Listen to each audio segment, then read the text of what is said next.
안녕하세요. 대한민국 국민들의 건강을 위해서 열심히 활동하고 계시는 약사님들과 이렇게 영상을 통해서 대화를 나누게 돼서 대단히 기쁘게 생각합니다. 저는 대한기능의학회 회장을 맡고 있는 이재철입니다.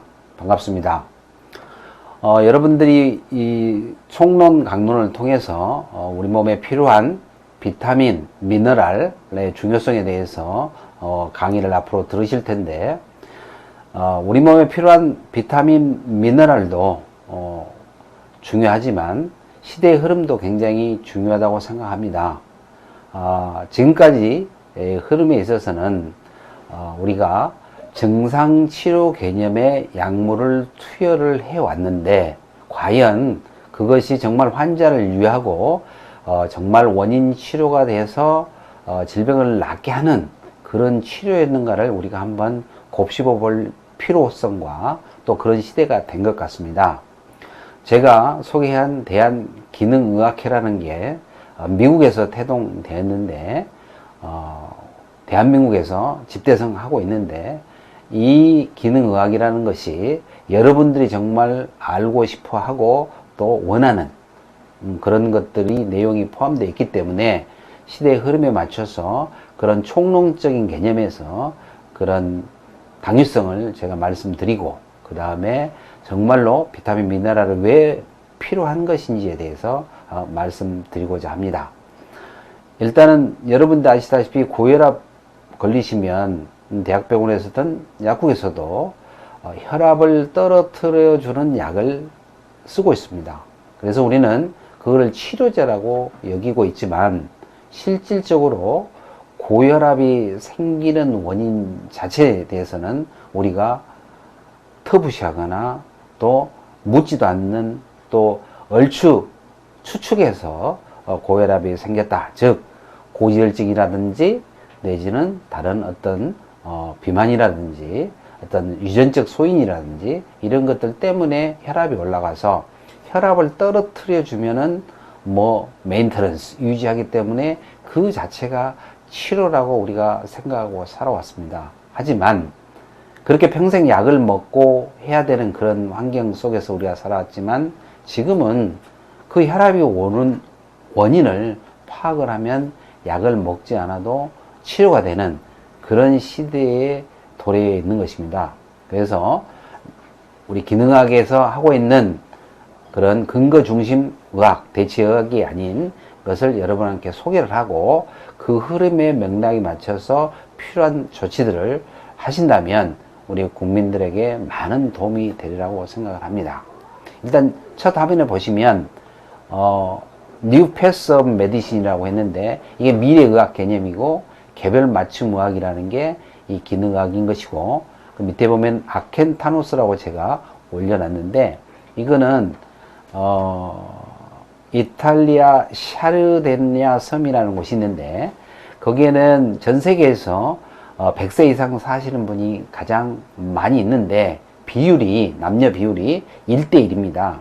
장수마을 보면 대개 여성들이 80% 정도 있고 남성들이 부족한데, 여기는 남녀 공용 1대1 정도의 수준으로 100세 마을이 있는데, 그분들이 아침에 일어나서 우리 굿모닝처럼 외치는 게 이 아켄타노스, 100세까지 무병장수하게 건강에 살아봅시다, 이런 표현입니다.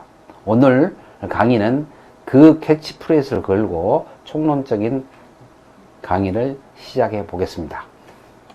자, 그러려면 우리가 알아야 되는 게, 유엔 미래 보고서에 따르면 2045년대에 되면, 지금 2030년 지금 트렌드 자체도 여기서 보시는 바와 같이 중국과 미국과 싸우고 있잖아요. 그리고 세계 경제도 굉장히 많이 무너지는 그런 상태에 건강과 우려는 수명의 한계에 도전하는 그런 상태에 되어 있습니다. 또한 로봇, AI 아시잖아요. 사물 인터넷이 정말로 발달되어가는 우리 현실 속에 식품과 농업은 그야말로 요즘 스마트팜 다 아시고 계시잖아요. 그렇지? 유기농 농법으로 정말로 팝스, 우리 농약이라든가 무공해 이런 것들이 들어지 않는 그런 식품으로 지금 진행이 되어 있고 실질적으로 그렇게 되고 있습니다. 자, 그러면 이 강의를 듣고 계시는 우리 약사님들, 약사라는 직업, 또 우리 이 의사라는 직업이 있지만 사라지지 않다고 하지만 과가 많이 사라진다고 합니다. 언제 없어질까요? 얼마 남지 않았습니다. 그거를 우리가 인식을 하는데, 우리의 대한민국의 현실은 이렇습니다. 미래는 그렇게 바뀌어서 빠르게 감에도 불구하고 지금 우리나라는 고혈압 수준이 점차 능가하고 있고 흡연율은 감소하고 있지만 먹거리 식습관은 변화를 해서 비만율은 오히려 훨씬 증가하고 있는 상황인 것입니다. 또한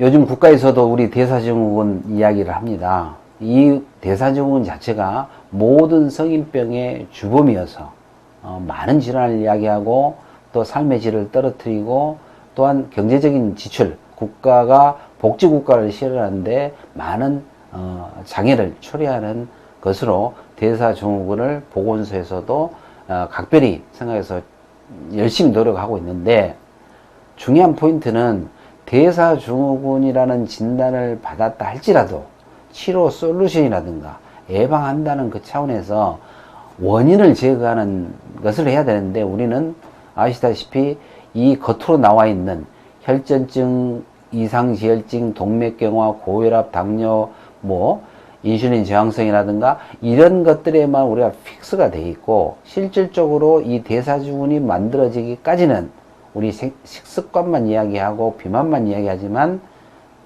저체중이라든가 유전이라든가 스트레스 이런 것들 또한 대사증후군을 만들기 때문에 이런 것들을 전부 해소를 해야만이 우리가 원하는 그런 것들을 얻을 수 있는 상태로 갈 수 있는 것입니다. 하지만 지금 우리나라는 이 대사증후군에 훨씬 더 많이 증가된 상황이고, 또한 2016년 사망 원인 통계를 보시면 5대 사망 원인의 첫 번째는 아시다시피 악성 신생물, 암입니다.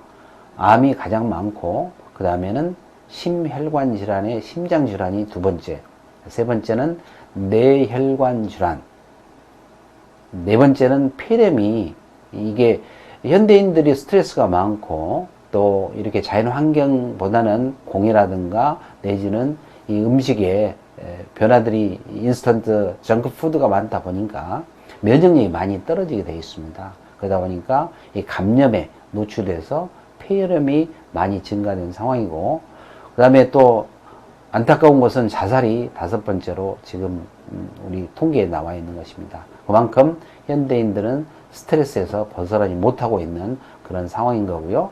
또한 이제 그 다음으로는 당뇨라든가 또 이런 고혈압성 질환에서도 우리가 사망 통계가 나온다는 것을 우리가 알 수 있습니다.